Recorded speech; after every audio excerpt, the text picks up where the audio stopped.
감사합니다. 여러분 한 주간 평안하셨습니까? 우리 모두가 주님 은혜 안에서 우리가 매일매일 감사함으로 살아가는 것 같습니다.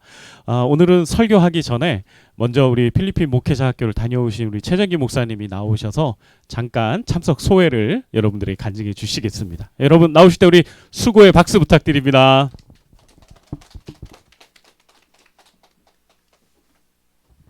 네, 지난 열 하루 동안 필리핀 선교 여행을 여러분의 기도 덕분에 아주 잘 무사히 건강하게 잘 다녀왔습니다. 먼저 사진을 좀 보시고 아마 동영상은 여기 올리셔서 보신 걸로 알고 그냥 제가 가지고 있는 사진들 중에 이제 찍은 것들 몇 장 이렇게 보여드리면서 사역을 나누겠습니다. 처음에 도착해서 2박 3일 동안 그 타클로반이라고 거기서 엄청나게 큰 그 태풍이 있어서 마을이 막 초토화되었던 그 지역, 거기서 이제 배를 타고 들어가서 둘러보게 되는데 그 이제 모교회의 목사님이 이제 제 또래쯤 되시는데 거기서 6개의 전도처를 이렇게 젊은이들을 보내서 20대 사역자들이에요. 그래서 20대 22살에서 27살까지 되는 그 교회인데 이게 이제 그 섬에 있는 교회의 이 모습인데요. 이렇게 대나무하고 바나나 잎으로 지었는데 요 건물은 이제 3년밖에 못 간다 그러더라고요. 그래서 이제 건물을 놓고 기도하고 있는 교회고, 말씀드린 여기 제일 앞에 있는 분이 여기서 파송된 이제 일종의 선교사죠. 그리고 우리가 그 마을에 아직도 필리핀에는 이렇게 외국인 방문자가 처음 가는 그런 동네라고 합니다. 여전히 이렇게 그리고 또 목사님보다 어린 이런 그런 친구들이 또 성도로 많이 있고요. 그랬습니다. 그렇게 이제 일정을 보냈고요. 그다음은 이제 토요일 날 우리 김원배 선교사님의 묘지를 방문해서 거기서 함께 예배를 드렸습니다. 김원배 선교사님은 우리 성서침례교회에서 최초로 1981년에 선교사로 파송된 분이고요. 이분으로 인해서 이제 여러 이제 필리핀 지역에 성서침례교회들이 생겨났습니다. 저기 제 뒤에 계신 분이 김파울 선교사님, 아드님이시죠. 자녀는 없으시고 집은 미국에 있고 혼자만 이렇게 필리핀과 미국을 왔다 갔다 하시면서 열심히 그 다리 역할을 해주고 계십니다. 우리가 이제 목회자 학교라는 것을 시작하게 된 것도 우리 김원배 선교사님이 이 필리핀 목회자들 아까 20대 사역자라 그랬잖아요. 신학교육을 거의 잘 못 받아요. 그러니까 고등학교 졸업하고 물론 대학까지 공부하는 사람도 있지만 교회에서 하는 아주 작은 신학교로 제자 훈련을 받고 한 3년 정도의 제자 훈련을 받고 바로 파송돼서 그냥 사역을 하는 거거든요.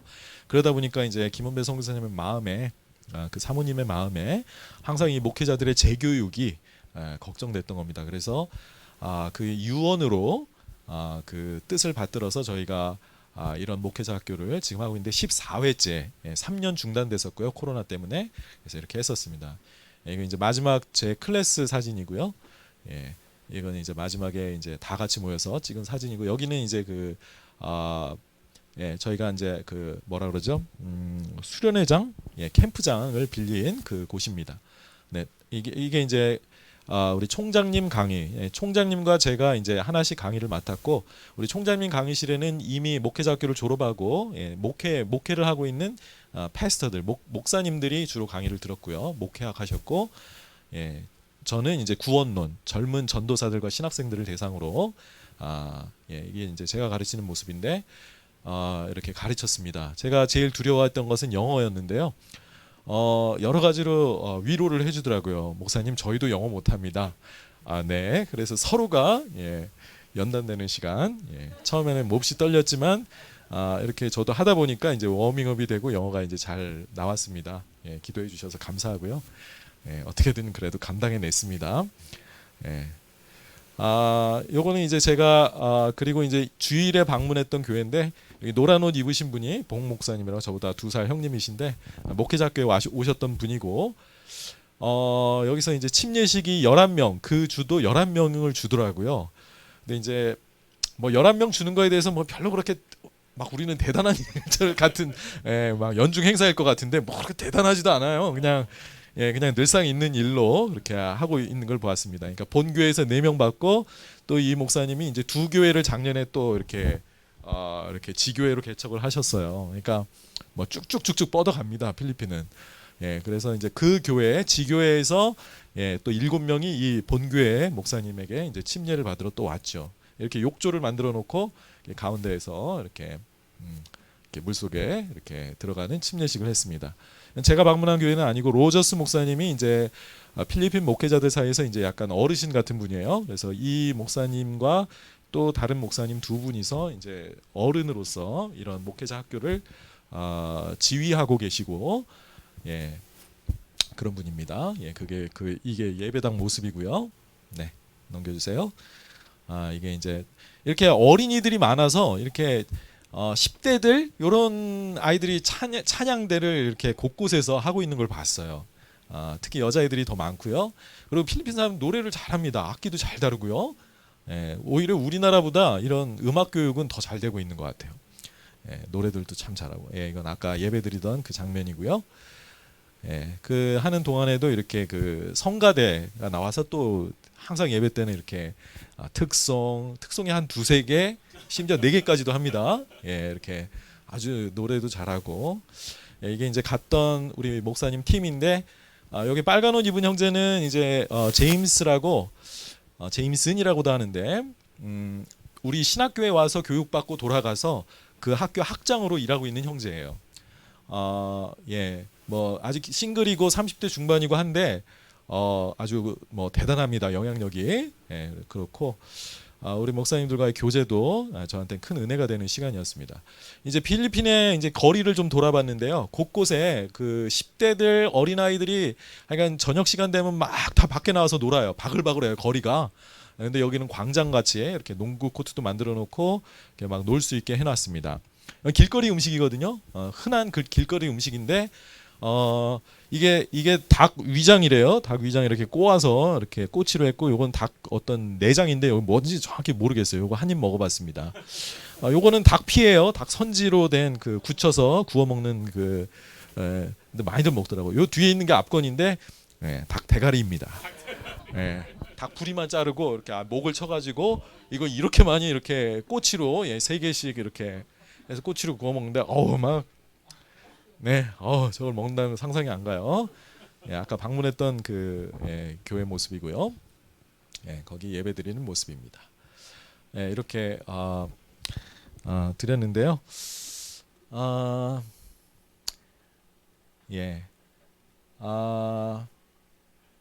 한 가지 소회를 말씀드리면 일단 저는 가기 싫은 곳을 억지로 갔어요.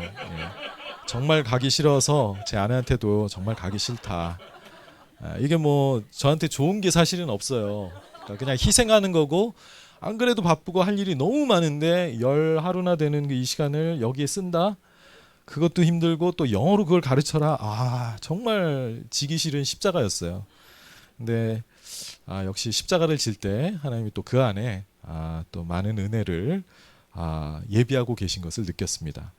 아까 말한 것처럼 영어가 부족해서 제일 스트레스를 받고 걱정을 했었는데 제가 이제 부족한 영어로 이렇게 말을 했는데 어떤 그 필리핀 친구들이 저한테 그러더라고요. 목사님 영어 너무 잘하신대요. 김파울 선교사님처럼 발음이 좋으시대. 김파울 선교사님은 이제 거의 미국에서 자라셔가지고 원어민 발음이시거든요. 아나운서셨어요. 그분과 영어 발음이 같다. 와. 그래서 여러분 사사기에 보면 기드온이 저처럼 소심하거든요. 엄청 소심해가지고 전쟁을 해야 되는데 용기가 없잖아요. 그래서 적군 진지에 들어가서 하나님의 꿈을 해몽하는 소리를 듣습니다. 야, 우리가 다 완전히 다 멸망할 건데 기드온이라는 사람 때문에 우리가 다 망할 거야라는 말을 듣게 하시는 그 이야기가 떠올랐어요. 하나님이 이렇게 나를 위로해 주시는구나. 본인들도 못하고 나는 이렇게 영어를 잘하고 그렇게 해서 용기를 얻고 잘 감당했습니다. 그리고 또 한 가지 감사했던 일은 목사님들이 여기 5분이 가셨는데 이렇게 경건의 시간을 아침에 같이 나눴어요.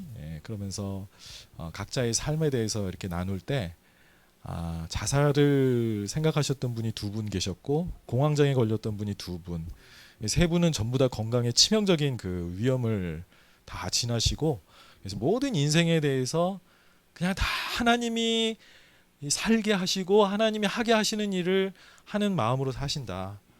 그래서 아무것도 안 좋고 자기는 예수님만 좋대요.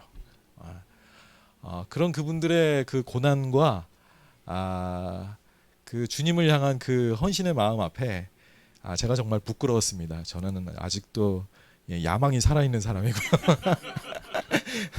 아직도 많이 부족하고 정말 더 많은 자기 부인을 해야 될 사람이라는 거를 알았어요. 제가 이제 이튿날까지 이제 강의를 마치고 나니까 이제 좀 안심이 되더라고요. 강의가 한 60% 끝나는데 이제 영어도 웬만큼 되고 잘 진도도 잘 나가고, 그래서 이제 그날 밤에 쉬는데 이렇게 그렇다고 이제 필리핀 사람들하고 막 나가서 막 교제하고 뭐 그래도 되는데 그러고 싶진 않아요. 근데 같이 있던 현상호 목사님 막 미국 친구들, 그 필리핀 친구들하고 막 나가서 얘기하고 그러는데 저는 그런 마음까지는 안 들었고 쉬고 싶어요.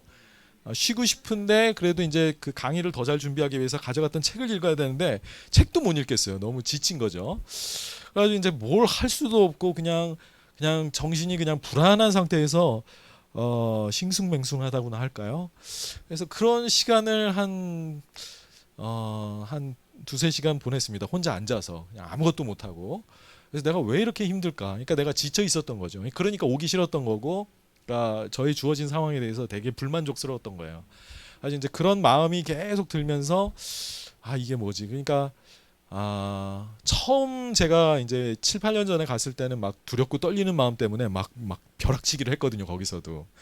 근데 이제는 조금 여유가 생겨서 이제 사람들 기도해 주니까 또 강의는 잘 되고 영어도 잘 되고 별 걱정은 없었는데 제 마음이 이렇게 막 안정이 안 되는 거예요. 그리고 이제 다음 날 가서 경건의 시간을 갖는데 김파울 선교사님이 그날은 이제 말씀을 나누시더라고요. 그래서 이제 오베데돔이라는 사람이 어떻게 하나님의 복을 받아서 잘 됐는가를 이야기하면서 자기가 겪었던 어떤 한 청년이 굉장히 반항적이고 문제가 많은 사람이었는데 그 사람을 김파울 선교사님 정말 인내하면서 그를 참아주었는데 결국 그가 예수님을 만나서 지금은 병원 원목으로 일하고 있고 그러면서 아마존에 그가 쓴 책이 9권이나 올라가 있대요. 그래서 그럴 정도로 그 중에 한 책은 자기한테 헌정을 해줄 정도로 그렇게 변화된 사람이 있다. 그래서 그런 얘기를 쭉 듣는데 제가 왜 힘들었는지를, 왜 이렇게 지쳐 있었는가를 그 얘기를 들으면서 이제 알게 됐어요. 그러니까 제가 작년 1년 동안 제가 가르치는 박사과정 그 학생 중에 그 자유주의 신학을 배워온 친구가 있거든요.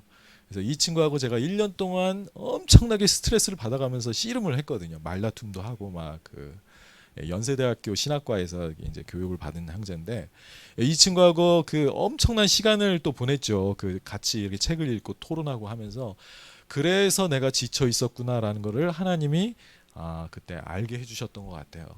그러니까 이제 이렇게 좀 눈물이 많이 나더라고요. 내가 이것 때문에 힘들었구나. 이게 내 인생의 큰 짐이었구나라는 사실을 딱 알고 나니까 좀 홀가분해지더라고요. 문제의 원인을 아니까 이게 제 상태가 이렇게 하나님이 이 문제를 나에게 보여주시는구나. 어젯밤에 내가 이렇게 고민했었는데 이게 나의 문제의 원인이라는 걸 딱 보여주시는 면서 그 문제가 해결되지는 않았지만 제 마음속에 이거 하나님이 알고 계시고 뭔가 나에게도 선한 일을 이루실 수 있지 않을까 하는 그런 희망이 많이 생겼습니다. 사실 지금은 많이 또 이렇게 좀 자신감도 생기고 그동안에 내가 좀 져서 좀 억울해서 힘들었나 봐요. 좀 이길 수 있을 것 같은 그런 마음도 듭니다. 이렇게 하나님이 이 시간을 통해서 많은 좋은, 제 개인적으로도 이런 휴식의 시간을 주셔서 너무 감사했고요. 이 필리핀은 영어가 가능한 그런 특별한 나라예요. 그래서 이 사람들은 따갈로그어가 있고 그다음에 이제 지역마다 또 본인들의 언어가 또 있어요. 그러니까 지역 언어가 또 있는 겁니다. 그러니까 또 영어도 하죠. 그러니까 뭐 이렇게 트라이링구얼 정도, 그러니까 3개국어 바이링구얼 적어도 이제 2개의 언어를 하고, 근데 물론 영어는 좀 서툴지만 좀 이해가 안 됐던 게 꼭 킹제임스 성경 옛날 그 버전 그걸 쓰고 그다음에 옛날 고전 찬송가들을 불러요. 영어 찬송가. 그래서 저는 그게 좀 이해가 안 갔거든요. 아니 자기네 언어로 성경을 번역해서 보고 자기들 언어로 좀 자기들의 지금 정서에 맞는 노래를 부르면 되지 않을까 했는데 요번에 가서 이것도 이제 좀 겸손해진 건데 그 영어 찬송을 부르는데 막 장난 아니에요. 그냥 막 다 뒤집어져요. 막 얼마나 크게 부르는지. 물론 목회자들이고 신학생들이니까 더 그랬겠죠. 지휘하는 친구는 막 앞에서 막 춤을 추고 막 열광을 합니다. 오순절은 아닌데 하여간 막 찬양의 열기가 막 어마어마한데 저도 이렇게 감동이 되더라고요. 이분들의 이런 그 열정적으로 하나님을 예배하는 모습이 너무 감동이 되는데 이렇게 보니까 그 영어 가사가 우리가 번역해서 찬송가에 부르는 그 곡들이에요. 근데 그게 이제 원어로 부르는 거죠. 근데 이제 원어로 이렇게 그 영어 찬송을 보니까 그 가사 내용이 너무나도 그 아름다운 거예요. 제가 보기에. 그리고 너무 정확하게 복음의 내용을 진술해 놓은 그런 찬송가구나. 그래서 이 사람들이 킹제임스 성경을 고집하는 거, 그다음에 옛날 찬송가를 고집하는 게 답답하긴 했지만 이것이 이 사람들을 복음적인 그리스도인이 되게 하는데 큰 밑거름이 되고 있구나. 이 사람들의 영성을 이 성경 하나님의 말씀과 그 정확한 예수님의 복음을 붙들게 하는 그런 요인이 되고 있구나라는 걸 생각했어요. 그래서 필리핀은 그래서 영어가 되기 때문에 굉장히 그러니까 이제 저도 이렇게 가르칠 수가 있고 서로 의사소통이 되는 그런 아주 뭐라 그럴까요? 가능성이 있는 나라인 거죠. 아까 말한 것처럼 10대, 20대, 그다음에 어린이들이 굉장히 많은 여전히 인구 분포가 이렇게 피라미드형 구조인 그런 나라입니다. 전도하면 얼마든지 사람들이 올 수 있고요. 물론 도시는 좀 다르대요. 근데 하지만 지방에도 많은 그런 전도의 가능성이 있고 그런 나라이기 때문에 또 하나님이 이런 걸 통해서 이렇게 일할 수 있는 여지가 참 많은 그런 나라라는 생각이 들었습니다. 그래서 이제 또 여름에 또 와달라고 저를 앉혀놓고 또 부탁을 하는 거예요. 와달라고. 그래서 거기 그 자리에서 안 된다고 하는 건 너무 예의가 없는 것 같아서 알겠다고 했습니다. 그래서 7월에 또 한번 가야 될 것 같아요. 하여간 그렇게 됐고요. 기도해 주신 여러분의 그 힘은 계속해서 제가 느낄 수가 있었습니다. 너무 감사했어요. 모든 것이 너무 좋았고 모든 필요도 정확하게 채워졌고 모든 것이 아주 딱 맞게 너무나도 잘 이루어지는, 그러니까 하나님이 이렇게 지휘해서 딱 맞게 인도하시는, 그리고 저한테도 개인적으로 제가 은혜를 많이 체험하는 그런 귀한 시간이었습니다. 다시 한번 기도해 주셔서 너무 감사했어요. 이상입니다.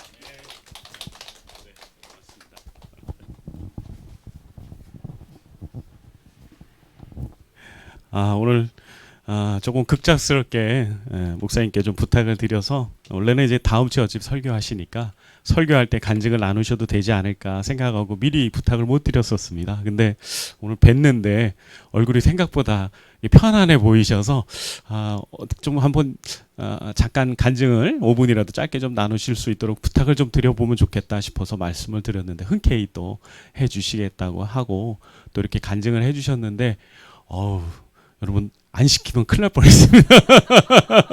너무 좋았네요. 네, 제가 생각한 것보다, 제가 사실은 우리 현상 목사님이 가셨기 때문에 현 목사님 통해서 매일 보고를 들었거든요.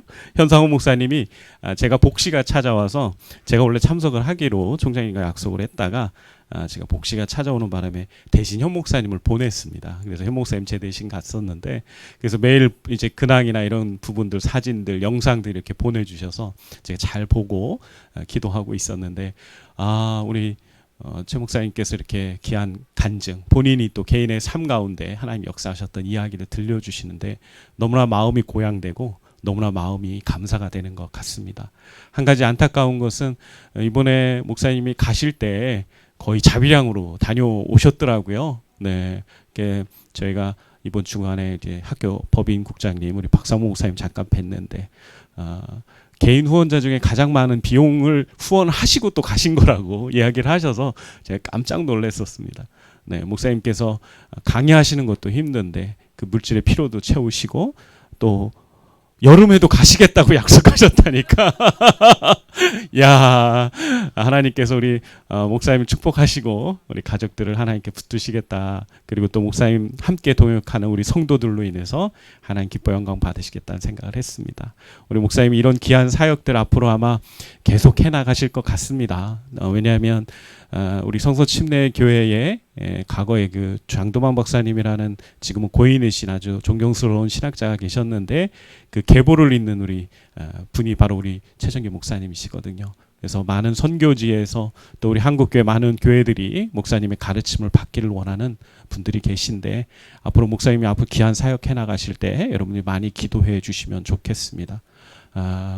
아까 목사님이 잠깐 언급하신 그 필리핀 친구들의 찬양하는 모습, 현성 목사님이 저한테 짤 영상을 보내주신 게 있어서 제가 종호 형제한테 부탁을 했는데 코덱이 안 됩니까? 아쉽네요. 네, 카톡이라. 그러면 제가 이거는 설교 끝나고 우리 단톡방에 한번 올려드릴게요. 이분들이 얼마나 열정적으로 찬양하시는지 여러분 한번 또 보시면서 도전을 받으시고, 제가 지난주 설교할 때도 여러분에게 말씀드렸지만 우리 내년에는 같이 갑시다.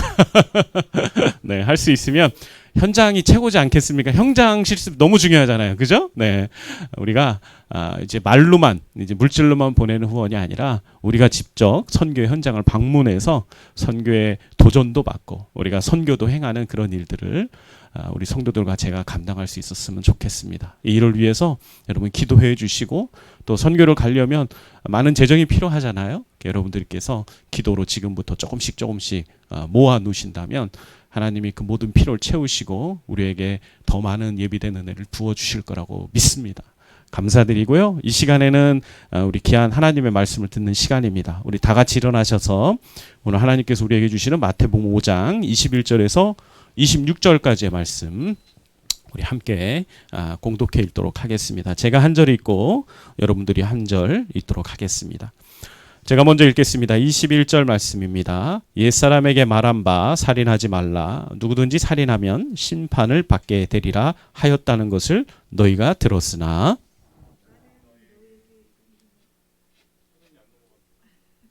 네, PPT가 조금 멈췄나 봅니다. 네, 간혹 그럴 수 있거든요. 저랑 같이 읽으시겠습니다. 시작. 나는 너희에게 이르노니 형제에게 노하는 자마다 심판을 받게 되고 형제를 대하여 라가라는 자는 공회에 잡혀가게 되고 미련한 놈이라 하는 자는 지옥불에 들어가게 되리라. 그러므로 예물을 제단에 드리려다가 거기서 내 형제에게 원망 들을 만한 일이 있는 것이 생각나거든 예물을 제단 앞에 두고 먼저 가서 형제와 화목하고 그 위에 와서 예물을 드리라. 너를 고발하는 자와 함께 길에 있을 때에 급히 사화하라. 그 고발하는 자가 너를 재판관에 내어주고 재판관이 우리에게 내어주어 옥에 가둘까 염려하라. 같이 마지막 절 있습니다. 진실로 내게 이르노니 내가 한 푼이라도 남김이 없이 다 갚기 전에는 결코 거기서 나오지 못하리라. 아멘. 잠시 기도합니다. 참 진리이신 아버지 하나님, 오늘 이렇게 복된 주일 맞이해서 우리 성도들 주님 앞에 귀한 예배 드리고 있습니다. 오늘 이 시간에는 또 하나님께서 저희들에게 귀한 말씀을 선포해 주시고 전해 주시는 시간인데 저희들의 심령이 활짝 열리기를 원합니다. 인간의 모든 생각들, 선입견들, 또 우리의 분주함들, 모든 걸 다 십자가 앞에 내려놓고 오직 주님 앞에서 주님이 말씀하신 것을 듣고 우리의 마음에 새기고 그 말씀대로 행하며 그 말씀 안에 담긴 큰 기쁨과 진리의 그 자유를 우리 모두가 누리게 되기를 원합니다. 하나님께서 이 시간 역사해 주시고 우리 성도들, 온라인과 오프라인으로 함께 예배하고 있는 성도들 모두에게 하나님이 크신 은혜로 함께해 주시옵소서. 감사하며 예수님의 이름으로 기도합니다. 아멘. 자리에 착석하시겠습니다. 여러분들이 생각하실 때 인간이 인간으로서 지을 수 있는 가장 큰 죄는 여러분 무엇이라고 생각을 하시나요? 하나님이 보시기에도 또 우리들이 보기에도 누구나 인정할 수밖에 없는 그런 가장 큰 죄는 여러분 뭐라고 생각하십니까? 저는 그 죄는 바로 오늘 본문에 나오는 살인과 같은 큰 죄악이 아닐까 생각이 됩니다. 예수님은 오늘 산상수훈을 통해서 하나님의 백성들에게 너희들의 의의가 바리새인의 의보다 더 나은 의를 가져야만 한다고 교훈하고 계십니다. 그러면서 좀 더 그 의미를 확대하고 잘 이해할 수 있도록 오늘 실제적인 예를 들어서 오늘 설명을 해주고 계십니다. 첫 번째로 인간이 지을 수 있는 가장 잔인하고 그리고 잔혹한 큰 죄인 살인에 대해서 오늘 예수님은 언급하고 계십니다. 더 나은 의를 가져야 하는 우리 그리스도인의 삶의 모습이 어떠해야 되는지에 대해서 교훈하시면서 이 살인에 대해서 언급하신다는 것은 우리가 조금 고민해보고 생각해볼 필요가 있는 문제라고 생각이 됩니다. 여러분, 살인이라는 것이 무엇이죠? 살인은 사람이 사람을 죽이는 너무나 잔혹한 행위입니다. 같은 인간으로서 같은 인간을 해한다는 것은 정말 너무나 안타까운 일이고 잔인한 일이죠. 특별히 인간은 하나님의 형상을 힘입었습니다. 그렇기 때문에 인간이 인간 스스로를 죽인다고 한다는 건 하나님의 그 고귀하고 그 거룩하신 형상을 훼손하는 일인 것입니다. 이것은 하나님에 대한 지극히 큰 반란과도 같은 엄청난 죄악입니다. 그런데 이러한 살인이 이 사회에서, 인간 사회에서 얼마나 자주 일어나고 있는지 여러분 잘 아실 거라고 생각이 됩니다. 타인을 향하여 일어나는 살인뿐만 아니라 지금 현대인들은 자신을 향하여 스스로 단죄하는 자살도 너무나 많이 지금 일어나고 있습니다. 통계청에서 발표한 2021년도 사망 원인 통계를 보니까 우리나라가 여전히 자살률이 증가하고 있는 것을 보게 됩니다. 급격한 증가는 아니지만 여전히 1%, 2%씩 매년 자살률이 증가하고 있습니다.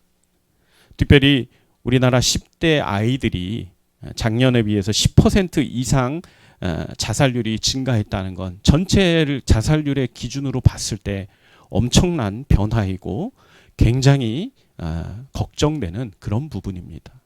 우리 아이들이 스스로의 삶을 스스로가 정죄하고 저주하면서 그런 자살로 내몰리고 있는 그 수많은 우리 사회의 문제들에 대해서 우리 그리스도인들은 좀 경각심을 갖고 이 사회가 좀 더 하나님이 원하시는 그러한 나라로 좀 더 인간들이 인간 존중을 받고 또 서로를 아름답게 여기는 그러한 행복한 사회가 되도록 우리 그리스도인들이 분명히 감당해야 되는 영역들이 있을 거라고 저는 믿습니다. 특별히 교회가 그러한 일들에 선한 빛을 발하고 소금의 역할을 감당하게 되를 제 개인적으로 간절히 소망하고 있고, 그래서 그 일을 위해서 우리 사모님이 상담센터 사역을 하고 상담 사역을 같이 하고 있습니다. 여러분들께서 그러한 일들 차후에 우리 교회가 만약 예배당을 이전하게 되거나 예배당을 좀 넓게 가지게 되면 아마 그러한 사역을 좀 더 지역사회 가운데 함께 하는 사역들이 이루어질 건데 여러분 같이 기도해 주시면 좋겠습니다. 제가 오늘 이런 살인에 대한 얘기를 하면서 이 자살에 대한 얘기를 하는 이유는 이게 결코 그냥 쉽게 간과하고 넘어갈 일이 아니기 때문인 겁니다. 살인이나 자살이나 인간의 그 존엄성을 말살시키고 하나님의 창조의 질서를 어기는 매우 극악한 죄악이고 인간 사이에서 사라져야 하는 분명한 죄악 중에 하나인 것입니다. 특별히 하나님께서는 이스라엘 백성들을 출애굽하시고 나서 십계명을 정하시면서 인간들이 결코 살인하지 말아야 됨을 분명하게 선언하고 계명에 넣어주셨습니다. 그 말은 무슨 말입니까? 하나님이 그걸 결코 용납하지 않으신다는 겁니다. 우상숭배하지 말아라. 나 외에 다른 신에게 절하지 말라는 그 명령과 같은 레벨에서 하나님께서 우리가 인간 사회 안에서 하나님과 우리 사이가 아니라 우리가 인간들과 함께 살아가는 이 사회에서 우리가 지켜야 할 가장 첫 번째 명령, 바로 살인하지 말라는 명령이라는 것을 우리는 유심히 생각하고 묵상해 볼 필요가 있는 것입니다. 그런데 오늘 우리 예수님께서 그 살인에 대한 명령을 한 차원 더 완성시키는 발언을 하고 계세요. 우리들에게 이야기하셨죠. 나는 율법을 폐하러 온 것이 아니라 뭐 하러 오셨다? 완성시키러 오셨다고 말씀하셨습니다. 그러면서 이제 당신이 어떻게 이 율법을 완성시키려고 하는지에 대해서 우리에게 보여주시면서 우리에게 교훈하고 계시는 겁니다. 우리 그런 의미에서 21절과 22절 다시 한번 읽어보겠습니다. 시작. 옛사람에게 말한 바 살인하지 말라. 누구든지 살인하면 심판을 받게 되리라 하였다는 것을 너희가 들었으나 나는 너희에게 이르노니 형제에게 노하는 자마다 심판을 받게 되고 형제를 대하여 나가라는 자는 공회에 잡혀가게 되고 미련한 놈이다 하는 자는 지옥불에 들어가게 되리라. 아멘. 오늘 예수님께서 어떤 얘기를 하십니까? 너희들이 지금까지 이런 이야기를 많이 들어왔다. 살인하지 말라는 이야기를 지금까지 들어왔다. 그런데 예수님이 말씀하시는 이 이야기는 하나님이 하신 이야기가 아니에요. 왜냐하면 하나님이 하신 얘기는 살인하지 말라고까지만 얘기를 하셨어요. 그런데 오늘 이 예수님이 말씀하시는 너희들이 지금까지 들어왔다라고 하는 말은 누구의 말이냐면 바리새인들의 말이에요. 왜 바리새인들 말이냐면 그들이 하나님은 살인하지 말라고 했는데 거기다 뭘 붙여놨어요. 율법적으로 뭔가를 더 붙여놓은 거예요. 뭘 붙여놨죠? 심판을 받게 되리라. 살인하지 말라고 하나님은 말씀하셨는데 우리 바리새인들 율법주의자들은 거기에 플러스를 해서 성도들을 하나님의 백성들의 삶을 율법으로 귀속시키고 더 갇혀놓게 만들었어요. 그게 뭐라고요? 너희들이 살인하면 심판을 받게 되리라. 여기서 말하는 심판은 어떤 심판을 말하겠어요? 바로 본인들이 재판하는 공회를 이야기하는 거예요. 바로 사내들이라고 하는 그 바리새인들과 제사장들이 함께 재판하는 로마로부터 모든 통치권을 이용받아서 유대인들이 로마에 더 이상 해를 끼치지 않도록 하는 그런 정책 기구로서 그 역할들을 사내들이 하고 있었는데 거기에서 너희들이 뭘 받게 된다고요? 재판을 받고 너희들이 형벌을 받게 된다라고 바리새인들이 이야기해 놓은 것입니다. 예수님께서 이런 이야기를 하시는 이유가 뭡니까? 바리새인들이 얼마나 너희들의 삶을 구속시키고 얼마나 너희를 자유롭게 하지 못했고 얼마나 하나님의 말씀을 왜곡시키고 그리고 닫혀 있게 만들었는지를 이야기하고 계시는 거예요. 그리고는 예수님께서는 이것을 좀 더 완성시키는 부분이 필요한 요소들을 이야기하고 계세요. 그게 바로 22절입니다. 나는 이제 너희에게 말한다. 바리새인들이 말하는 것과 다르게 나는 이제 너희들에게 말한다. 뭐라고 말하냐? 형제들에게 노하는 자마다 심판을 받게 될 것이다. 아니 노하는 거 화잖아요. 네, 우리 간혹 화내지 않습니까? 예, 간혹 사람들에게 형제들에게 분노하잖아요. 근데 어떤다고 얘기하세요? 네, 잡혀간대요. 심판을 받는다 그래요. 거기다가 한 줄 더 떠서 예수님 말씀하시는 게 뭡니까? 형제를 대하여 라가라고 하는 자는 공회에 잡혀간다고 얘기하고 있죠. 라가가 무슨 뜻일까요? 이 바보야라는 말입니다. 그리고 이 쓸모없는 놈아라는 의미를 가지고 있는 거죠. 이거는 연인들끼리 쓰면 애교입니다. 이 바보야 막 이렇게 부르면 굉장히 사랑스럽고 좋은 말이죠. 저도 가끔가다 아내로부터 이런 얘기를 많이 들어요. 바보야 막 이러면서. 사모님이 그러는 거 여러분 상상이 안 될 텐데 자주 합니다. 생각보다. 네. 제가 늘 사모님 보면 귀엽다라고 말하는데 이유가 있는 거예요. 사모님이 그렇게 얘기할 때마다 저는 사랑을 느낍니다. 무시당하는 느낌을 안 들어요. 그런데 여러분 사실 다른 사람한테 이 바보야 이러면 어떻습니까? 무시하는 거죠. 판단하는 거고 완전히 비난하는 거고 정죄하는 그런 느낌을 우린 가지게 됩니다. 이 쓸모없는 놈이라고 말하는 건 지금 현대사회에서 그런 욕하면 정말 완전히 인격 말살이라는 욕을 먹을 수밖에 없을 정도로 심각한 욕이죠. 그래서 이런 말을 우리 그리스도인들은 전혀 안 하고 삽니다. 그죠? 한 번도 해본 적 없죠, 상근 형제. 네, 아멘. 네, 훌륭해요. 네, 여러분도 그러시죠? 네, 우리 절대 그러지 말아야 됩니다. 네. 근데 사실은 어떻습니까? 우리 도윤이가 지금 초등학교 열심히 잘 다니고 있는데 이 친구가 이제 5, 6학년 지나고 이제 중학교 가면요. 아마 문화 충격을 받을 거예요. 왜? 친구들이 학교에서 대화를 안 하고 욕을 하거든요. 근데 그 욕이 진짜 반이 섞여요. 대화의 반이 욕이에요. 10대 아이들이 요새. 아마 그런 충격을 받을 겁니다. 그러니까 지금 이 말은 무슨 말입니까? 바보라고 하는 이런 욕을 하는 친구들 다 공회에 잡혀가서 심판을 받는다는 얘기. 거의 대부분의 10대 아이들이 다 재판을 받아야 된다는 얘기를 하고 있는 거죠. 그뿐만 아니라 또 예수님 뭐라고 하십니까? 미련한 놈이다. 야, 이 미련한 놈이라는 말의 의미가 뭘까요? 어리석다, 뭐 멍청이다, 뭐 이런 얘기. 한마디로 이거는 모욕을 하는 의미죠. 그런 분 사람들은 이제는 한층 더 높습니다. 어디라고 얘기해요? 지옥불에 들어가게 된다라고 예수님이 이야기하고 계세요.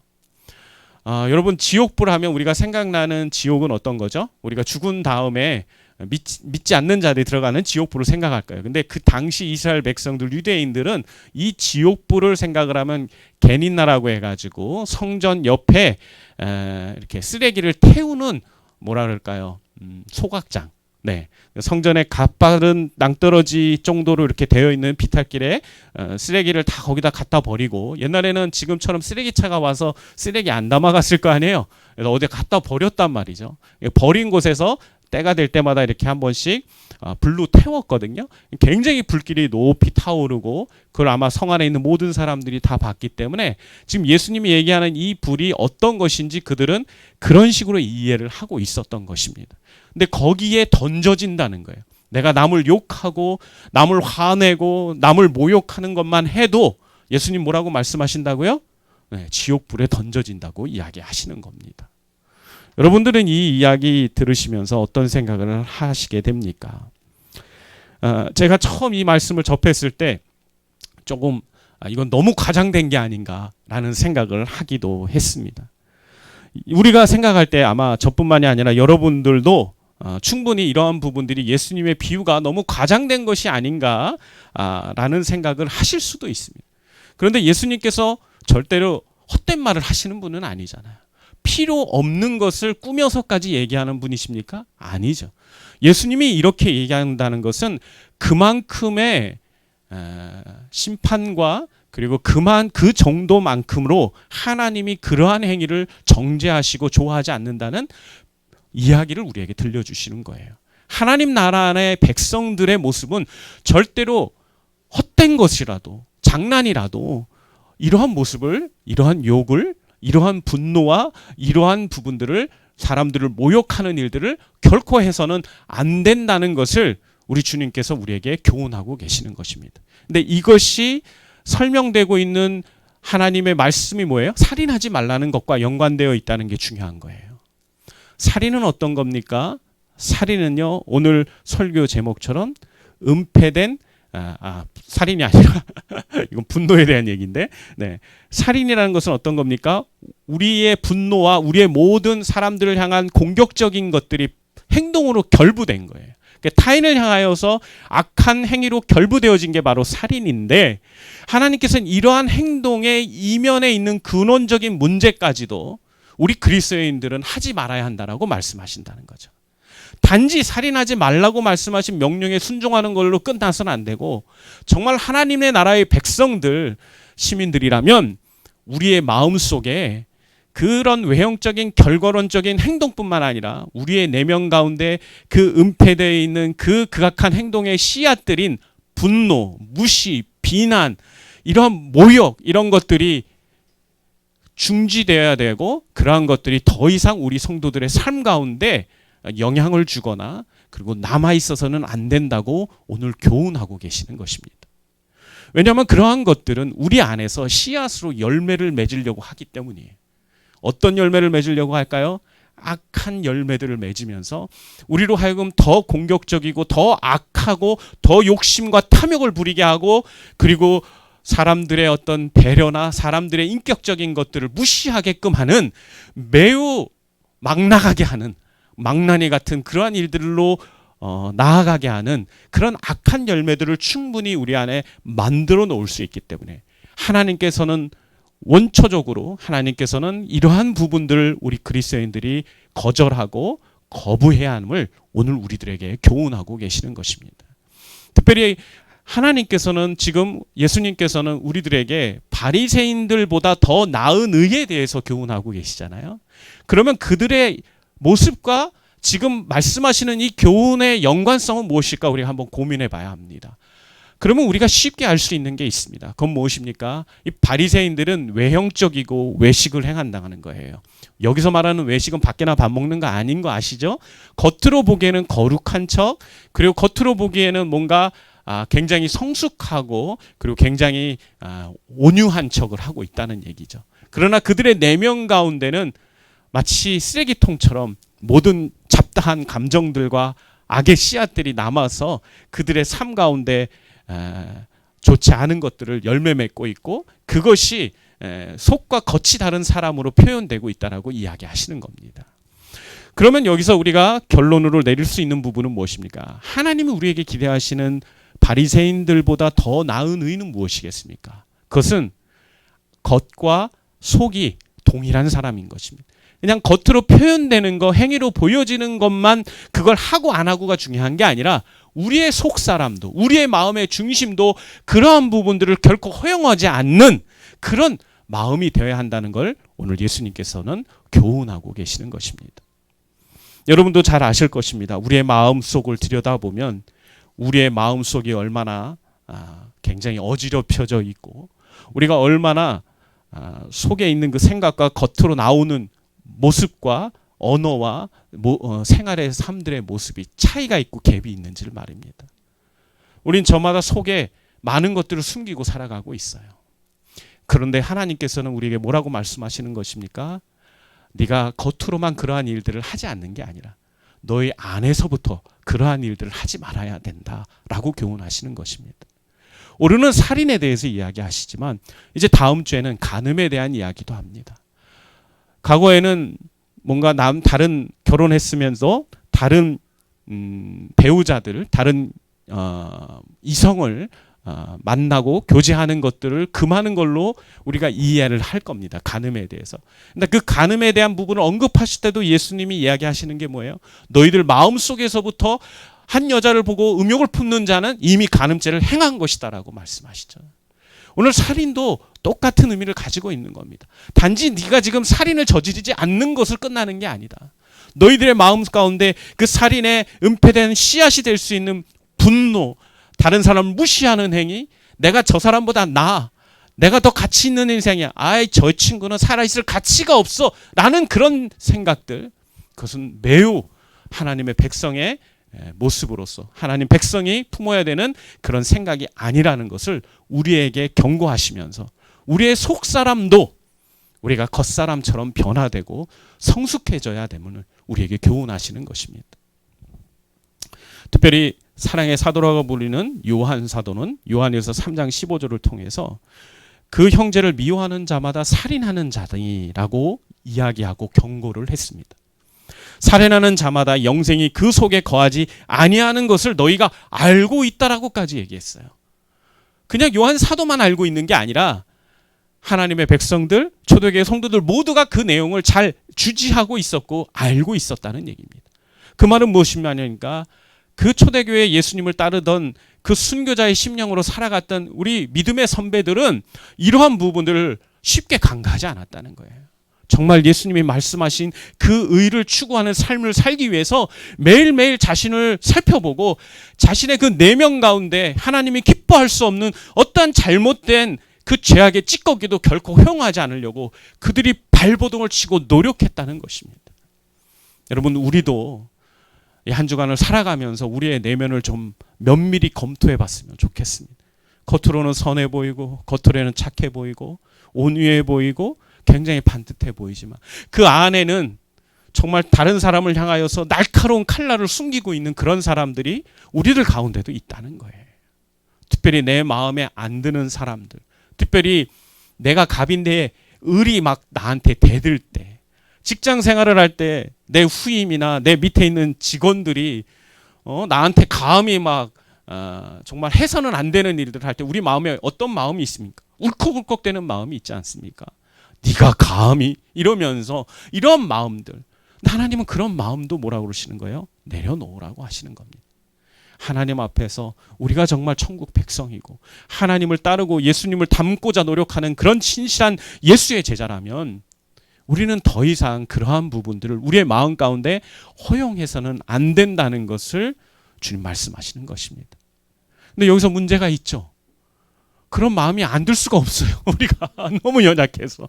그런 마음이 순간순간 욱하고 올 때가 있단 말이죠. 그럼 어떻게 해야 될까요?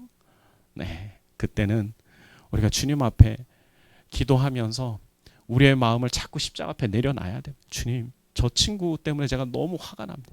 저 인간 때문에 제가 속이 뒤집혀서 제가 도저히 못 살겠습니다. 어떻게 해야 됩니까? 주님이 좀 해결해 주십시오. 주님이 좀 간섭해 주십시오. 제가 이 감정 그대로 표현을 한다면 이거 하나님 기뻐하실 수 없는 감정이지 않겠습니까? 주님, 저희 마음속에 이 아픔과 이런 억울함들, 이러한 속삭임들 주님께 맡겨놓고 주님께 내려놓으니 주님이 해결해 주십시오. 여러분, 하나님 우리의 기도를 들으십니다. 아멘이십니까? 하나님께서 우리의 삶에 우리가 생각하는 것 이상으로 우리의 삶에 관심을 갖고 개입하시고 돌보시고 계세요. 정말 여러분이 진심을 다하여 그런 마음을 가지고 십자가 앞에 나아간다면 하나님은요, 우리가 생각하지도 못한 기회와 여건들을 만드셔서 그 문제를 해결할 수 있는 은혜를 더해 주실 것입니다. 저는 우리 성도들이 누구보다 선하고 누구보다 성실하고 또 누구보다 다른 사람들을 배려할 수 있는 따뜻한 마음을 가진 성도들임을 제가 잘 알고 있습니다. 여러분의 그런 마음들이 하나님 안에서 너무나 고귀하고 귀한 것입니다. 그 마음 잊어버리지 마세요. 그리고 그 마음을 계속해서 다듬고 주님 안에서 가꿔서 정말 주님이 기뻐하실 수 있는 그런 마음들로 여러분의 삶으로 여러분이 그것들을 투영해 가고 그리고 삶에서 보여주셨으면 좋겠습니다. 저는 그게 바로 그리스도의 향기라고 믿습니다.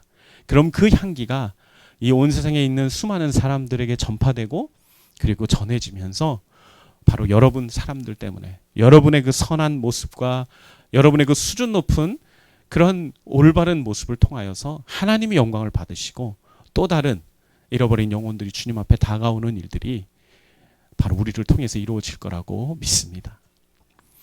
이제 오늘 말씀을 좀 마무리하도록 하겠습니다. 아마 제가 설교를 그렇게 길게 한 것 같지는 않아요. 중간에 뭐 좀 뛰어넘기도 했는데 우리 최정규 목사님 간증 듣고 제가 사실 마음속에 설교 안 해도 되지 않을까 하는 생각도 들 정도로 오늘 너무 귀한 간증을 해주셨습니다. 그렇지만 또 하나님께서 또 여러분들에게 들려주길 원하는 말씀이 있으셔서 제가 이 말씀을 증거하는데 여러분, 우리 주님이 우리에게 기대하는 건 뭔가요? 우리가 정말 참된 그리스도인으로서 이 세상의 빛과 소금이 되기를 원하시는 겁니다. 이 산상수훈의 교훈 바로 전에 팔복을 설명하시고 그리고 소금과 빛에 대해 설명하셨잖아요. 그건 예수님이 우리에게 그러한 역할을 기대하고 계시다는 거예요. 우리의 삶이 조금 더 나은 삶이었으면 좋겠습니다. 저는 이 바리새인보다 더 나은 의를 가져야 된다고 말씀하시는 그 예수님의 그 말의 의미를 지금 우리들의 삶에 적용해 본다면 이 바리새인들은 우리 현재에서 이 시대에서 우리가 만날 수 있는 굉장히 종교적인 사람들 그리고 외식적이고 형식적인 사람들을 대표하고 21세기를 살아가는 수많은 철학 사조와 또 세상의 원리들을 따라가는 그런 수많은 세상 사람들을 대표한다고 생각이 됩니다. 우리 주님이 우리에게 지금 기대하시는 것은 우리가 좀 거룩하게 구별되어지는 것을 원한다고 저는 믿습니다. 그리스도인으로서 하나님의 백성으로서 하나님의 나라를 유업으로 받을 그 신실한 믿음의 주인들로서 우리 주님께서는 우리에게 세상 사람들과는 좀 다른 모습들을 우리가 가져야 한다라고 교훈하신다고 믿습니다. 그러한 일들이 여러분 우리의 중심에서부터 우리의 생각에서부터 우리의 마음에서부터 나타날 수 있었으면 좋겠습니다. 그것이 비록 너무나 손해보는 것일 수도 있어요. 왜냐하면 세상 사람들은 화내고 싶을 때 화내지 않습니까? 자기에게 조금이라도 불합리한 일이 있고 불이익이 닥치면 수단과 방법을 가리지 않고 그 자신이 원하는 것을 얻으려고 쟁취합니다. 그런 와중에 우리가 그런 난폭하고 그리고 잔인한 그런 사람들 앞에서 그냥 계속해서 우리의 내면을 바라보고 우리가 그러한 부분들 가운데 하나님의 말씀에 순종한다는 건요 생각보다 쉽지 않은 일이에요.